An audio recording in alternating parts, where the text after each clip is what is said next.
way, we're kicking off Sendit Sunday this week. Was that a cheese roll or was it a laid down jibe? That is the question. Let me know in the comments below. And that is the official question to win a Windsurfing.TV hat this week. Who was it? That was Mikey, I think up in Scotland, because Boom Windsurfing sent me that clip, and what a clip that is. Full dedication to the cause from Mikey, aka Chewy. My Chewbacca impressions got worse over the years. Anyway, but look at that. You've got to appreciate the dedication, the commitment to the cause. Look at that, fall down. Was it a cheese roll? Was it a jibe? We love it, whatever it was. But we're gonna go with a jibing theme, I think, because I also got sent this week.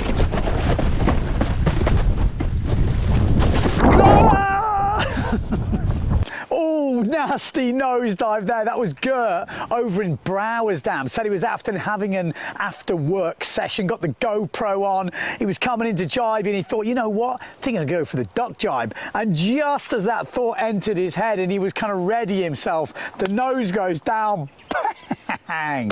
And no, that wasn't the original sound effects. There was no sound on the clip, and I hate that, so I kind of added a bit of sound.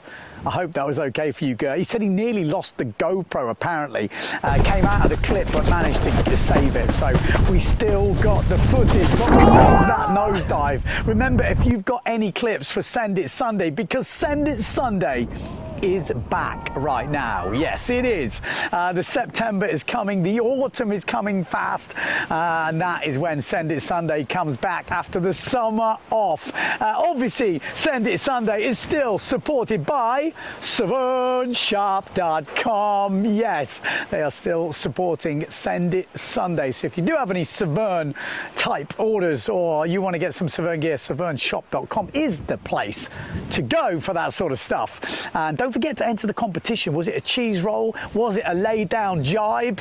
There's no official right answer, but if you want to win a Windsurfing.TV hat and you're a member of Windsurfing.TV, you've chipped in some beer money, you've supported the channel like these legends, wherever you are. It's been a long time since I've done it, but you guys are definitely keeping the channel coming. And if you've listened to the podcast last week, you'll know there is something coming for the members of Windsurfing.TV. Yes. Yes, so stay tuned. I think it's going to be good. It might take a little while, but we're working on it. Right, where are we going now? So a couple of, let's say, jibes in there. Check out this one. Yeah, this was sent in by Rob, and this is his 15-year-old kid, and oh, shit. Yes, that is not what you want to happen. He said he was in Mauritius. He's teaching the boy to do some, carb jibes, getting into it. He said he's used to Jersey because that's where he's from. There's not many people on the water there, and this fella crept up on him. Oh, just took out the legs. He said, don't worry, no one was properly hurt in this. It was, it was obviously a few words were said, and there was a bit of embarrassment and a little bit shook up, but he's okay in the end. But it just goes to show you've got to look before you jibe, always looking downwind. I think the other guy actually pulled upwind, and that might have caused the problem. Rather than accelerating out in front of him, it looked like he turned up into him, and that can happen, especially when you look at the beginning of the clip and the kite surfers are jumping, there's stuff going on, you're new to the sport, and there's a lot happening. You've got to get yourself out there, but it's not easy. Good to see the young kids though getting into it, so keep it up. Don't let that deter you. Like I say, these things can happen, and we've seen plenty worse on the channel, trust me. Está pasando, tío. La clase del forward. Mira.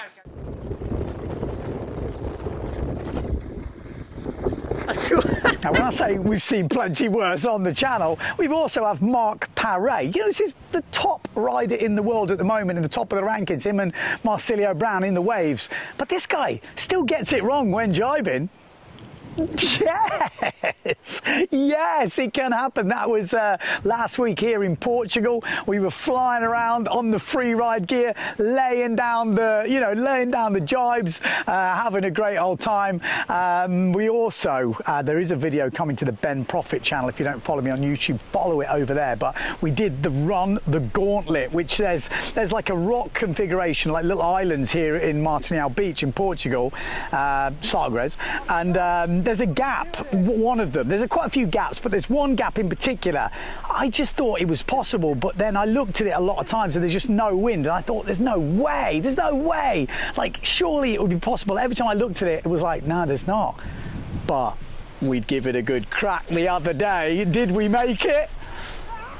Yes, exactly. Yes, we did. I mean, I'll go into it on the video, but I was super lucky with the gust and how all things going out. But it was a super fun session and definitely worthwhile. We then went like back upwind and we were hammering the speed runs next to the beach, all in the vein of trying to top the water speed challenge. Yes, the PWA water speed challenge. Did any of you get involved with that?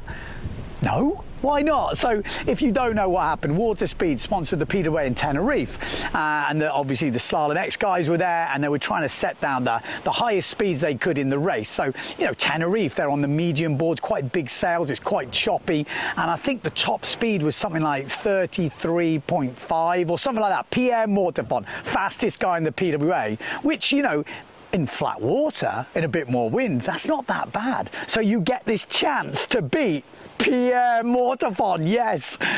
Did we do it? Yes, we did. Yes, we did. I think Mark smashed me in the end. I think it was like 38 something, put him up into the top 10 in the challenge, but he wasn't the top rider. No.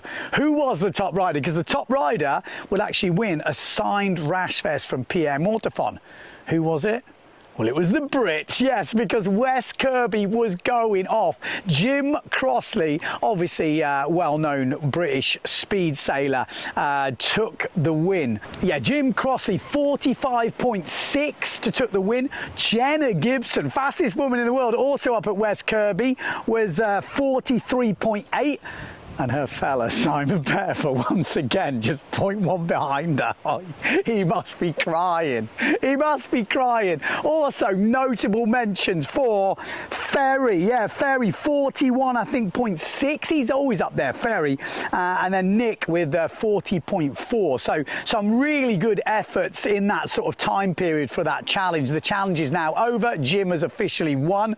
But yeah, also, I did get sent from Jim, not the speed runs from him. No, he didn't send me any from him, but he did send me from his two young sons doing their first ever speed sessions at West Kirby that day. Let's check these out.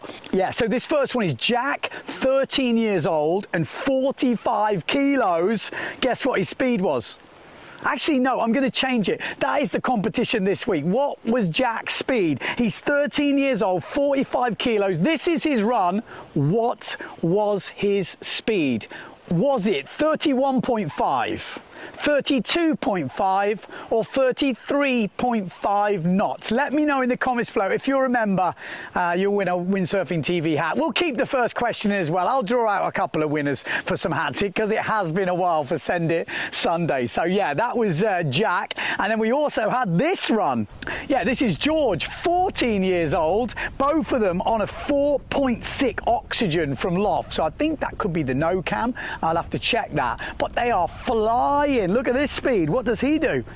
35 knots. Check the end. You've got to love a bit of speed, and we are getting into speed season right now. So send me your clips, send me your fails, your bails, send it at Windsurfing.TV. I want it all sent to me. Yes, I do. And as much as I want to see your speed stuff, I want to see your jumps as well, for sure, because Alex Craig sent me this from Moulay. Yes, look at this thing. That was his first forward. Yes, first forward. That is epic stuff, man. And he said he had an even better one at the end of the day. That is what we're talking about. That is what Sendit Sunday is all about. It's not all about your crashes, although we do like them. I want to see your first time moves, you know, your ones that you make and you're proud of. This is also good energy, so it doesn't have to be all crashes. But that is it for Sendit Sunday this week. We are back. We need you guys to get involved. And there's only one thing left to say, that no matter where you are in the world, don't forget to send